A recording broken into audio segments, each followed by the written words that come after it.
Existe um lugar a apenas 384 mil quilômetros da Terra que a humanidade nunca visitou de perto. Um lugar onde o Sol nunca nasce, onde a temperatura despenca para quase 250 graus negativos, onde o tempo parou literalmente há bilhões de anos. Um lugar que pode guardar a chave para o futuro da civilização humana. Esse lugar não está em alguma galáxia distante.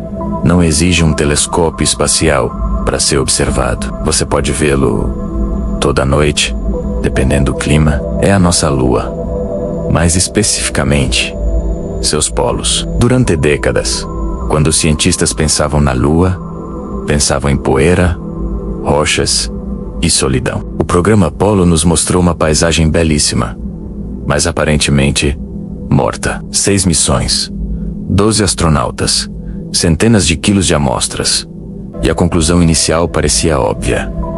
A Lua é árida, seca e inerte.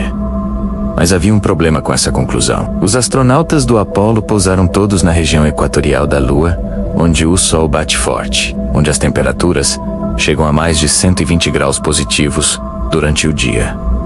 Ninguém havia olhado de verdade para os polos. E quando os cientistas começaram a olhar com radares, espectrômetros, sondas orbitais, câmeras sensíveis às sombras absolutas, o que encontraram virou a nossa compreensão da Lua completamente de cabeça para baixo. Vamos começar pelo básico. Por que os polos lunares são tão diferentes do resto da superfície? A resposta está no eixo de inclinação da Lua.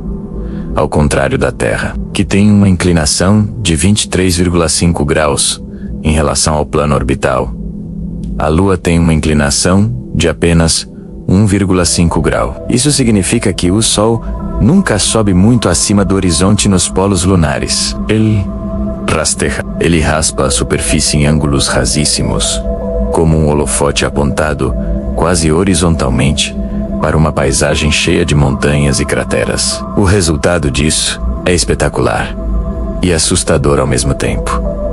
Algumas crateras nos polos lunares possuem bordas altas o suficiente para bloquear completamente a luz solar. E como a Lua não tem atmosfera para redistribuir calor, o interior dessas crateras nunca recebe um único fóton de luz solar.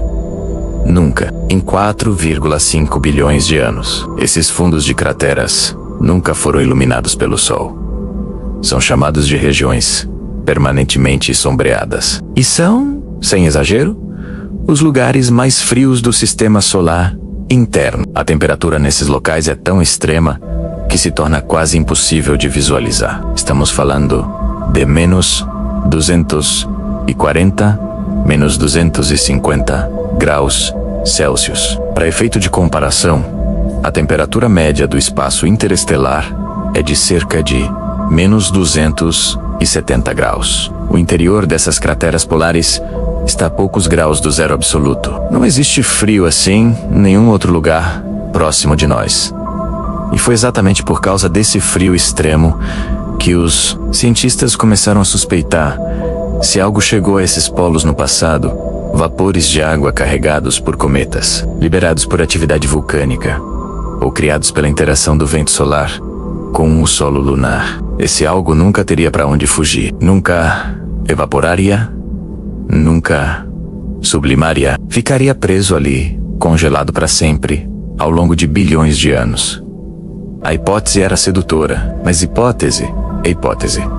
O que os dados realmente mostram. A história começa a ficar realmente interessante nos anos 1990, quando a sonda Clementine, da NASA, orbitou a Lua e enviou sinais de radar de volta à Terra. Os resultados mostraram reflexos incomuns nas regiões polares. O tipo de assinatura que a água congelada costuma deixar. Não era a prova definitiva. Era um sussurro, mas era o suficiente para mudar a direção de décadas de pesquisa espacial. O que veio depois transformaria a corrida espacial do século XXI.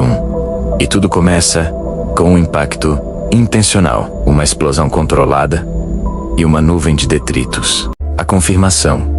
Água na Lua é real. Por décadas, a presença de água na Lua foi tratada como especulação científica, menos uma hipótese sem confirmação. As amostras trazidas pelas missões Apollo pareciam confirmar o oposto. A Lua era seca como um osso, sem vestígios significativos de água. Análises dos anos 70 apontavam para um satélite que havia perdido seus voláteis há bilhões de anos, cozido pelo calor do impacto original. E então vieram os dados que mudaram tudo. O primeiro sinal sério chegou em 1994, com a missão Clementine, usando o radar para mapear os polos. Os dados mostraram um sinal de retrodifusão consistente com superfícies de gelo, particularmente no Polo Sul, dentro da enorme bacia Aitken. Mas Clementine não foi conclusiva. A comunidade científica exigiu mais evidências, e a NASA respondeu com a missão lunar Prospector em 1998. Essa sonda carregava um espectrômetro de nêutrons, capaz de detectar hidrogênio no subsolo. Onde há hidrogênio em excesso, é provável que haja água. O Prospector encontrou bilhões de toneladas de gelo misturado ao regolito. Mas ainda faltava a confirmação definitiva. Medir hidrogênio não é ver água. Em outubro de 2009, a NASA lançou a audaciosa missão LCR-USS.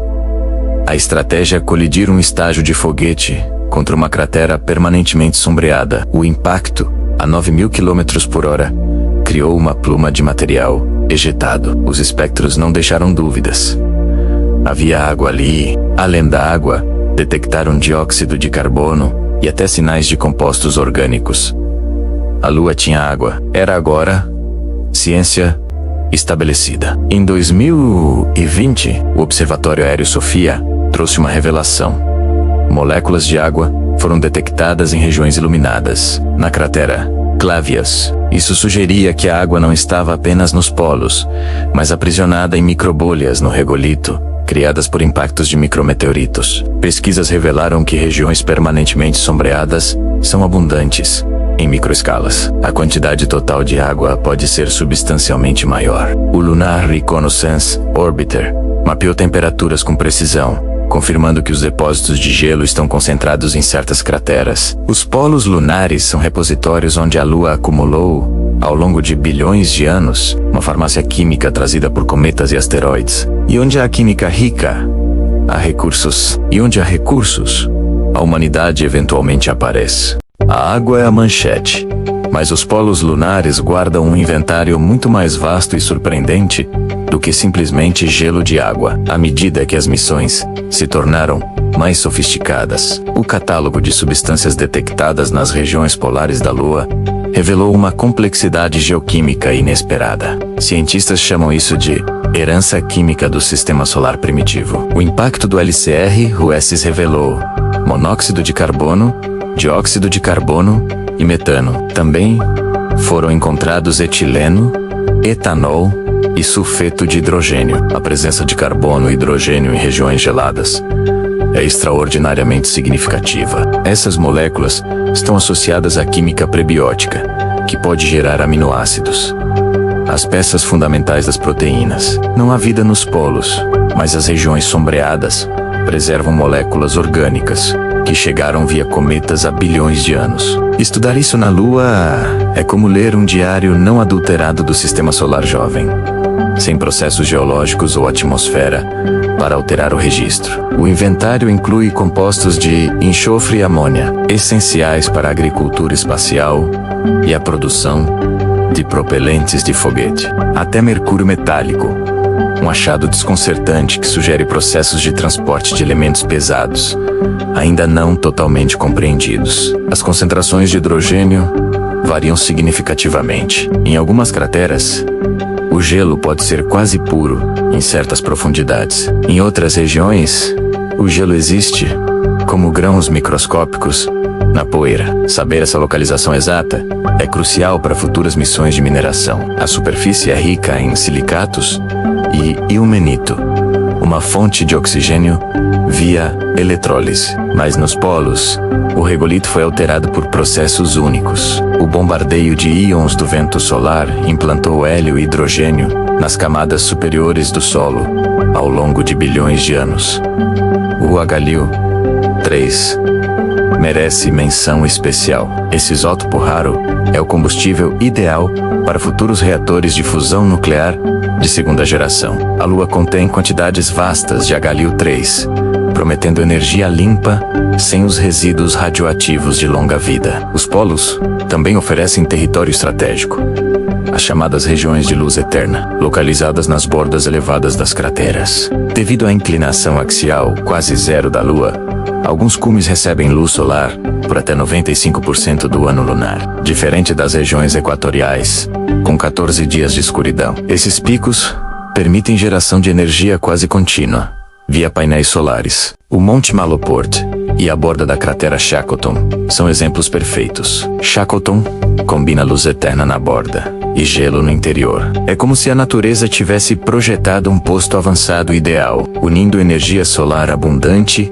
e água congelada acessível logo abaixo. Por isso, agências como NASA, ESA e agências da China e Índia designaram o Polo Sul como prioridade absoluta para as próximas missões. O Polo Norte também é de interesse, mas o Sul concentra atenção estratégica por sua combinação única de recursos e luz. As missões que foram lá e o que encontraram, a história das missões aos polos lunares é uma narrativa de acertos, fracassos e reviravoltas. Revelam tanto sobre os limites da tecnologia, quanto sobre a complexidade do ambiente que estamos tentando compreender. Cada missão trouxe um pedaço do quebra-cabeça. E o quadro que se forma é muito mais intrincado do que qualquer modelo simples poderia prever. O Lunar Reconnaissance Orbiter, lançado pela NASA em 2009 e ainda em operação, é o instrumento mais importante que já estudou os polos lunares. Com 7 instrumentos científicos,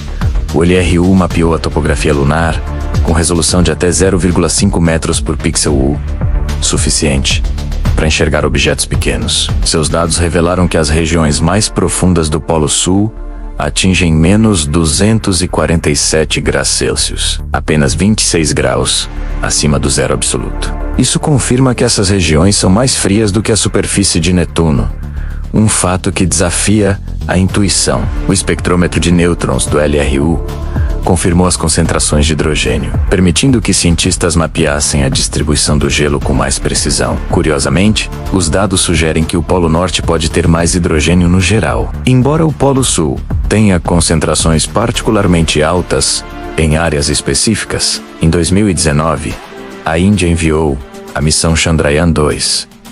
A missão tinha um orbitador, um módulo de pouso chamado Vikram e um rover chamado Pragyan. O orbitador chegou com sucesso, mas o módulo de pouso sofreu uma falha nos estágios finais da descida e colidiu com a superfície. A perda foi dolorosa para a Organização de Pesquisa Espacial Indiana, foi a tentativa mais ambiciosa e falhou a apenas metros do sucesso. Mas o orbitador continuou seu trabalho. O instrumento CLASS detectou diversos elementos químicos na superfície lunar com uma resolução sem precedentes. O instrumento IRS corroborou a presença de hidroxil e possivelmente água molecular em algumas regiões. A Índia voltou a tentar em 2023 com o Chandrayaan-3.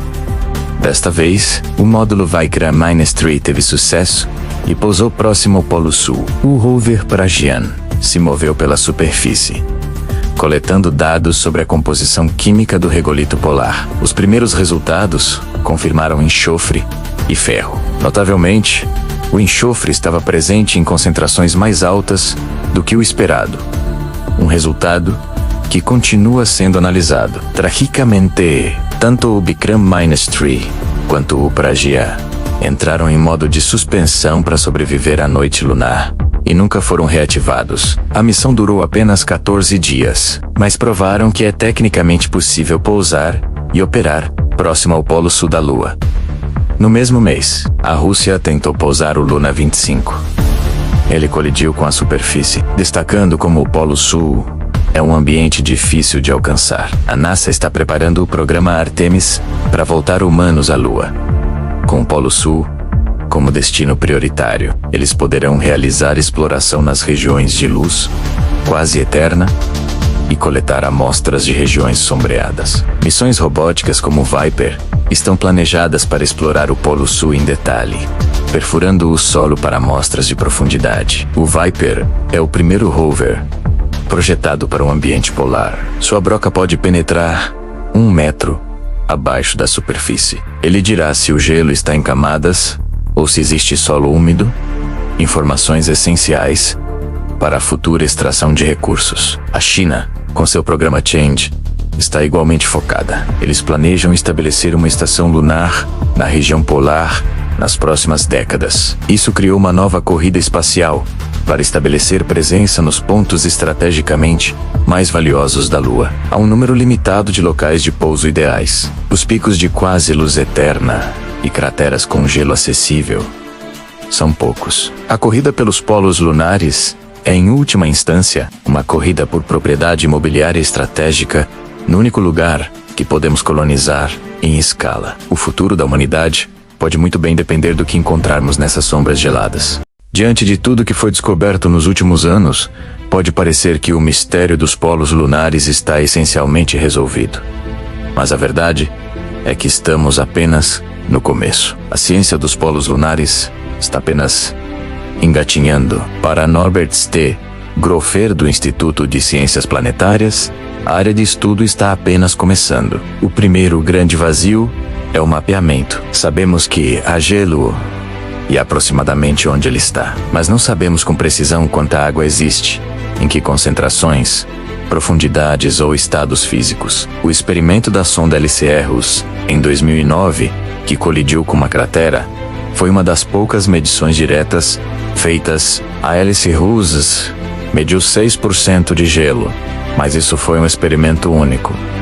Precisamos de evidências definitivas. O segundo vazio é a distribuição subsuperficial. Entender como os voláteis se distribuem abaixo da superfície é crítico. Há um oceano congelado a dezenas de metros de profundidade. Essas perguntas impactam a viabilidade de extração. O terceiro vazio é a química das regiões permanentemente sombreadas. As PS.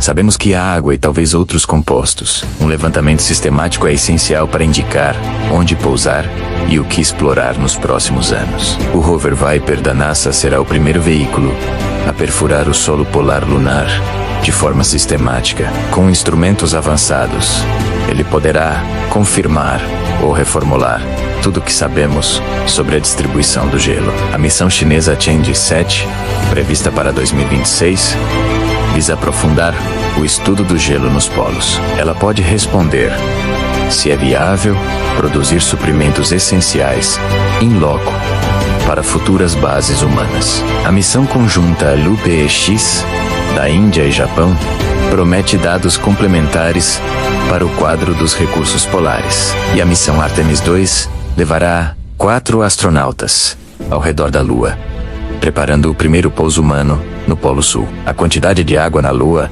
é muito maior do que se supunha no final dos anos 1990. Esta revelação impulsionou pesquisas sobre o uso de recursos naturais para a permanência humana fora da Terra.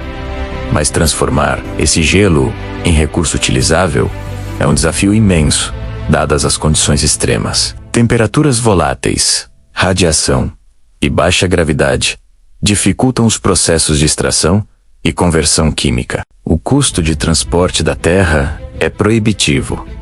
Ultrapassa $80 mil por galão de água enviado. Para manter astronautas na Lua por meses ou anos, precisamos usar os recursos que já estão lá.